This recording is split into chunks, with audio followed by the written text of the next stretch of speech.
Instagram carousels. Ever since I started posting on Instagram, carousels have been my go-to medium of content on the platform. Carousels allow me to be more elaborate with the points I'm making. They allow me to tell a story. They keep people hooked for longer. But creating carousels isn't easy. Creating carousels that are memorable is extremely difficult. So today I'm going to be sharing some of my top tips on how to make your Instagram carousels memorable, specifically focusing on one key concept. So without any further ado, let's just dive straight into that concept. The concept being pattern interrupt.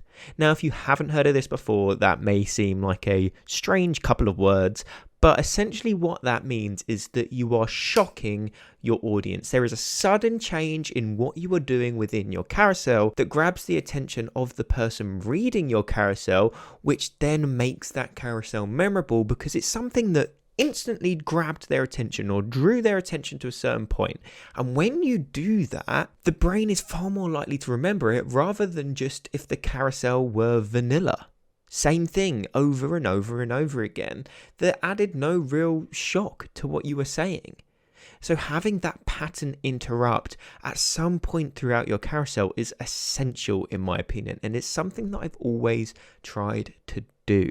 But there are some key ways that you can actually introduce this pattern interrupt within your carousels that I'm going to talk through today. Specifically 4 key points. Now, you shouldn't be using all of these points in every single carousel you create. I would say just pick one. Sometimes you can merge 2 together, but 1 is enough. Do not use all of them because then it simply won't work as effectively. So let's just dive straight into the first pattern interrupt example. And that is the change of slide background color. You will notice that when you consume my carousels, I use the background colors of black or white. Some carousels may start with a black background. You may scroll to the next slide. It will be black again. Next background will be black again. Next background, black again, and then suddenly it changes to white. Now there's a reason I do this. It's not just me trying to be clever with my design, it is pattern interrupt. I will change the color of my background slide as soon as I want someone to remember the point that I am making. I want that point to stand out to them. And because something design-wise within the carousel has changed, the audience member is going to notice that. And when they notice that design change, it shocks them a little and draws them into that piece of content even more than they were before, which then reinforces the point and makes that point memorable. Now, changing the background color of your slide is so simple. Yet doing so can be incredibly effective at adding that pattern interrupt concept within that carousel.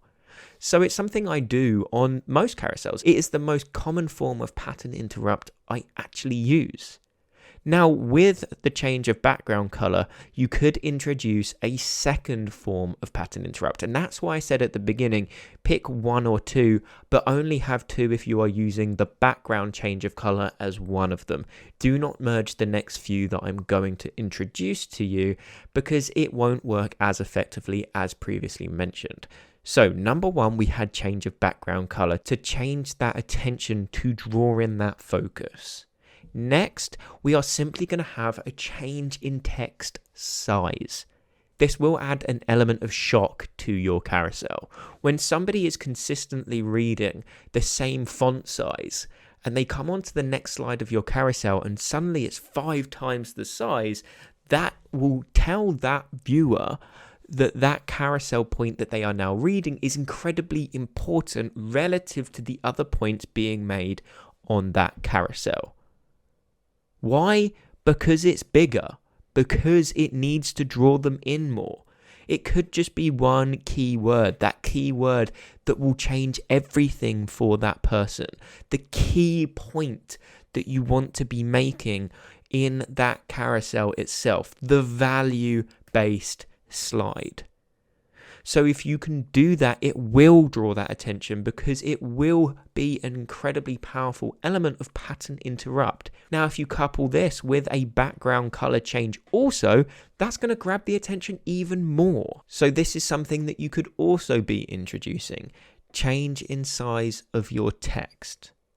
The next point I want to talk about is the positioning of the text on your page. When you read my content, I left align all my text, but I center the text that is written.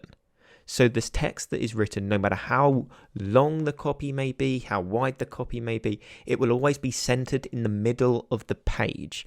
I don't center my text, so the text goes all centered. It is always left aligned, but the text box itself as a whole is centered in the middle of the page. Now, if you're scrolling through that, the trained eye is going to just keep expecting the same position of text over and over again. Now, if you want to grab the attention on the specific point that you want to make, move that text to a different point on the page.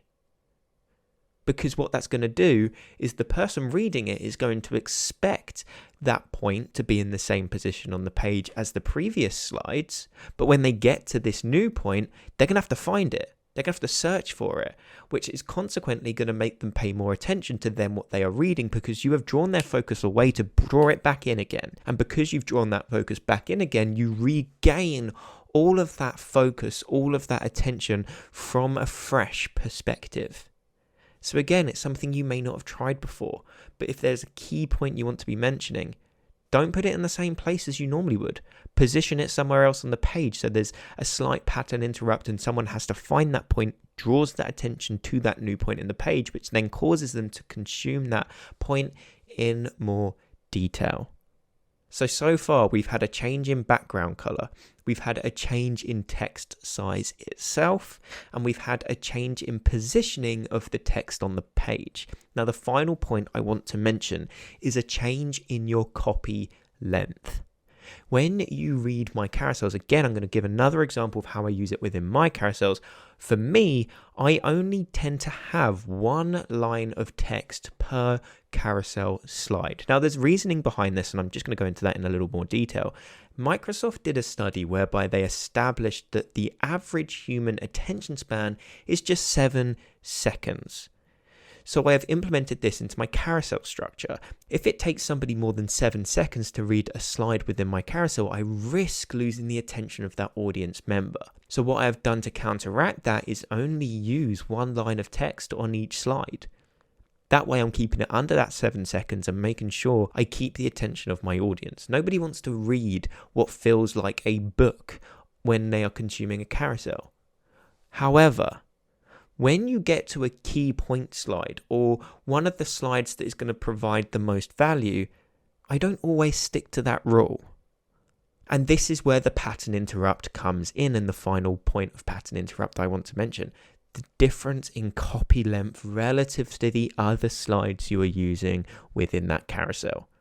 So whereby previously I've only used one line of text on each slide, on this value slide I may use 3 or 4. And that's purposeful. Again, I could have made that point amongst the next 4 slides.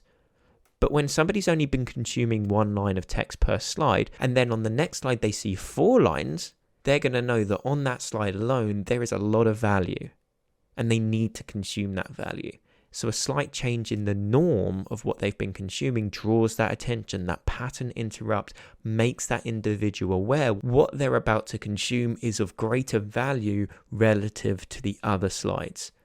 So it adds that element of shock and grabs that attention once again. Now, I just want to say, you shouldn't use these elements of pattern interrupt on every single slide within your carousel. It just needs to happen at a point or two max. I would recommend you only use it at one point within that carousel.